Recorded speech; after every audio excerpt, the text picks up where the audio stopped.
Team ব্রেসনানের লাফিয়ে ওঠা delivery বেকায়দায় ফেলতে পারত যে কাউকে।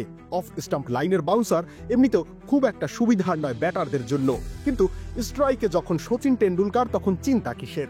খানিকটা সরে গিয়ে নিজের বিখ্যাত হুক শট খেলে দিলেন তিনি।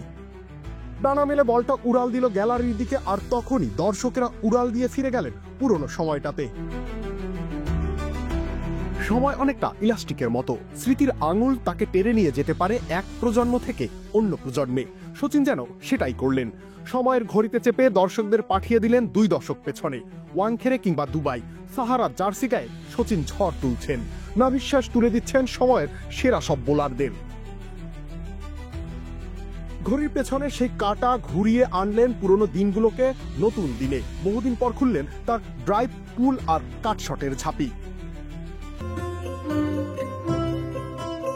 রমজানের বাজারের লিস্টে এসপি আছে তো? ইন্টারন্যাশনাল মাস্টার্স লিগ টি20 2025-এ এই কিংবদন্তি খেলছেন ইন্ডিয়া মাস্টার্সের হয়ে। সবশেষ ম্যাচে ইংল্যান্ড মাস্টার্সের বিপক্ষে মাঠে নেমেছিলেন তারা। টসে জিতে তিনি অবশ্য ব্যাটিংয়ে পাঠিয়েছিলেন প্রতিপক্ষকে, এবং সেই সুযোগে 133 রানের চ্যালেঞ্জিং পুঁজে ছুড়ে দেয় ইংল্যান্ডরা। কিন্তু দলে যখন স্বয়ং ক্রিকেট ঈশ্বর নিজেই আছেন, তাহলে ভয় কিসের আর? সত্যিই তো ভয় পাওয়ার কারণ নেই।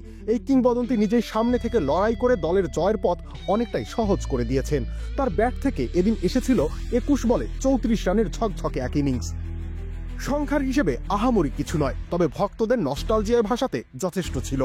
এই কিংবদন্তি বাউন্ডারির খাতা খুলেছিলেন দারুণ একটা কভার ড্রাইভ দিয়েই। এরপর পুল শট খেলেছেন, কখনো মিড উইকেটের উপর দিয়ে উড়িয়ে মেরেছেন। কাট শট তো ছিলই, পয়েন্ট অঞ্চলে ধরা পড়ার আগে এখান দিয়েই বার কয়েক 4 আদায় করে নিয়েছিলেন তিনি। সর্বকালের সেরা ব্যাটারদের একজন এই তারকা। ব্যাটকে হাতিয়ার বানিয়ে রীতিমতো শিল্প চর্চা করেন তিনি। তাই তো তার অবসরের বহু বছর পরও তাকে ঘিরে উন্মাদনা কমেনি এতটুকু। কমেনি তার প্রতি ভালোবাসা। এখনো তার প্রতিটা শট, প্রতিটা রান মুগ্ধতায় আবেশিত করে সমর্থকদের। রবিউল ইসলাম রনি, খেলা 71।